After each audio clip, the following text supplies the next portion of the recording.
At the beginning of the Demon Slayer animated series, the Kamado family probably seemed like an ordinary and powerless one, especially seeing that they were practically helpless against the demon that attacked their home and massacred them while Tanjiro was away.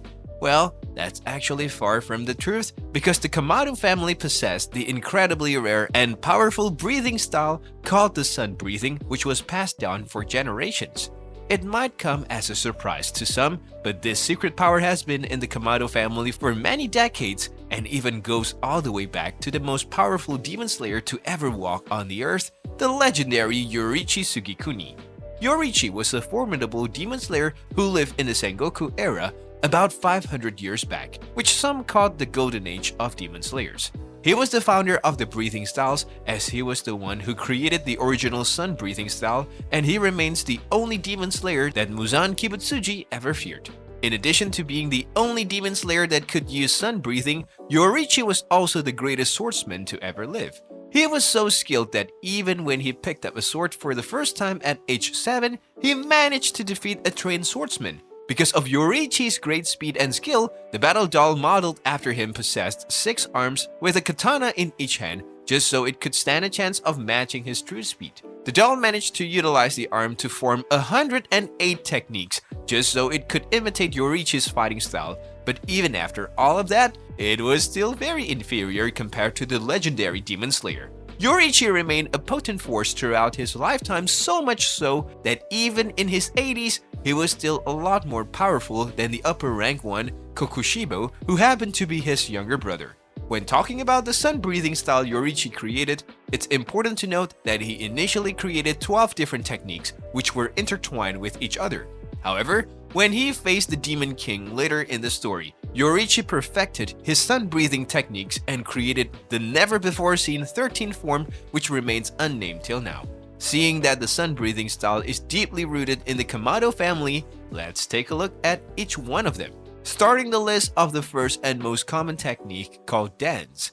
As seen in Tanjiro's battle against Rui, this technique involves the user performing a powerful flaming vertical slash. The next technique is called Clear Blue Sky, and for this move, the user spins their body horizontally to deliver a 360-degree slash. Next, we have Raging Sun, whereby the user uses not one, but 2 flaming horizontal slashes to hit or defend against incoming attacks. The fourth technique is called Burning Bones Summer Sun, and for this move, the user unleashes a large circular slash to defend against incoming frontal attacks. Next is the Setting Sun transformation, whereby the user performs a backflip along with a powerful slash to decapitate the opponent.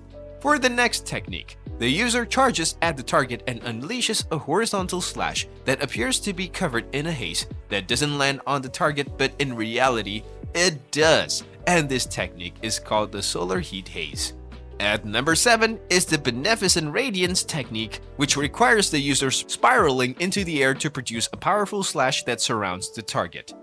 Sunflower Thrust is the 8th technique, and here the user unleashes a single thrust attack with the point of the blade. Dragon Sun Halo Head Dance is the next technique, and this complex skill requires the user to unleash a continuous sword attack till the flames take the form of a Japanese dragon. At number 10, we have the Fire Wheel technique, whereby the user leaps behind the enemy and spins downward to create a circular flaming sword attack. Fake Rainbow is the next technique, and here the user performs high-speed rotations to the extent that they create after images to confuse the opponent. The 12th technique is the Flame Dance, which is a strike involving 2 combinations. It starts with a vertical slash and then a horizontal one immediately after. Finally, we have the unnamed 13th form. This technique is the most complicated one. It involves the user repeatedly performing all 12 forms continuously to increase the accuracy of their movements. It's also good to know that this particular technique was created solely to kill the Demon King, Muzan Kibutsuji, because the repetition of the 12 forms is done to destroy Muzan's 12 vital organs, which are his 7 hearts and 5 brains scattered all over his body. Now that we know all about the incredibly powerful sun-breathing style, let's find out how the Kamado family came to possess the legendary techniques. It all started sometime in the Sengoku era, where Yoriichi came in contact with Sumiyoshi, a member of the Kamado family. Yorichi apparently saved him from a demon and they became closer afterward. So much so that he would visit his family in the mountains from time to time. One day, Sumiyoshi and his wife asked him to demonstrate his sun-breathing technique in front of them, and he gracefully performed all 12 forms for them. Because of how intriguing the techniques were, Sumiyoshi would watch Yorichi closely each time he performed them, studying the moves and memorizing each step. On his last visit to the Kamado residence, Yorichi gave Sumiyoshi his earrings as a keepsake, and when Yorichi was finally leaving, Sumiyoshi promised to pass the sun-breathing techniques and earrings on his descendants. He later renamed it the Hinokami Kagura, and as promised, he passed it down in a form of dance till it became a Kamado family tradition. They kept the tradition alive for generations and performed the Hinokami Kagura ritual every New Year, which involved a family member performing for the sun gods from sunset to sunrise as a mean of warding off threats and dangers. Eventually, this tradition was passed down to Tanjiro Kamado, the father of the protagonist we are all familiar with. He died a few years before the main story due to his illness, but before he died, he used the Hinokami Kagura like his ancestors.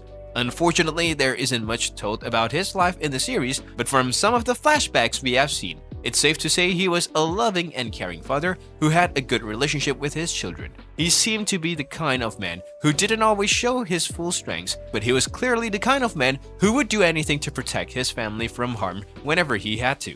After getting married, Tanjiro never showed any interest in joining the Demon Slayers despite possessing the rare and powerful breathing style. Instead, he chose to stay with his wife and 6 children. Although he died before his son joined the Demon Slayers, Tanjiro was an inspiration to his son and was the one who introduced him to sun breathing. Because little about his life was shown, not many people know that Tanjiro was one of the strongest people alive during his time. He possessed incredible strength, but rarely showed it. However, some instances show you just how powerful he was. Tanjiro effortlessly killed a giant bear in the woods without even wielding a Nichiren blade. He could also access the transparent world, which is something only a few Demon Slayers could do. It also turns out that the birthmark on his forehead is actually a Demon Slayer mark, and this theory was confirmed when Shinjoru, Rengoku Kyojuro's father, revealed that all sun-breathing users are born with a mark. The transparent world is a rare skill that allows the user to see the inner workings of the opponent's body, giving them an advantage since they'd have a better idea of where to hit. This skill also allows the user to perceive the environment around them like it was in slow motion, which in turn allows them to increase their movement, speed, and reflexes. It's crazy to think that Tanjiro had all of this much power while he was alive, and it makes one wonder how strong he would have been if he trained as a Demon Slayer. Unfortunately, he didn't live long enough for that because of the illness that continuously made his body weaker. Even at that, he still displayed incredible stamina as shown when he performed the Hinokami Kagura all throughout the night. If it wasn't for his untimely death, maybe Tanjiro would have joined the Hashira and even gone on to become the most powerful Demon Slayer of his generation. We are getting to the end of today's video, and what's better way to do that than to talk about the sun-breathing user we are most familiar with, the current sun-breathing user, Tanjiro Kamado. Despite being raised by a master of sun-breathing, Tanjiro wasn't familiar with the term since he only knew it as the Hinokami Kagura. Eventually, after the demon attacked his home, Tanjiro trained under Sakonji and learned the water-breathing technique which he used to defeat several weak demons. However, as time went on, his foes became more powerful and the water-breathing style he learned wasn't sufficient enough if he wanted to stay alive. During his grueling battle against Ruri, Tanjiro recalled the Hinokami Kagura technique which his father had taught him. Desperate to survive, Tanjiro implemented the Hinokami Kagura into his water-breathing technique during the battle and immediately changed it into sun-breathing. This instant execution of the technique wouldn't have been possible for an ordinary Demon Slayer, but because the Kamado family practiced the Hinokami Kagura for centuries, it's not far-fetched to assume that it's in their genes or something. However, because of how demanding the techniques is, his body usually took severe damage anytime he used it, so he decided to fight smarter by using the Hinokami Kagura as a last resort. Eventually, Tanjiro trained his body more so it could take the strain of the technique and even improve his execution and mastery of the sun-breathing technique. After undergoing some even more grueling training during the Swordsmith Village arc, he finally managed to master all the forms of the Hinokami Kagura, allowing him to use it to its full potential against Akaza. Later, Tanjiro saw Yorichi's original and realized that the Hinokami Kagura has several unnecessary movements. So he removed them, perfecting the legendary technique, and this allowed him to even hold his own against the terrifying Muzan Kibutsuji, so much so that Muzan started to see flashes of Yorichi when Tanjiro was fighting him. That's all for this video, and we hope you enjoyed it. Like and subscribe so you can see more videos like this. Thank you for watching, and I'll see you next time.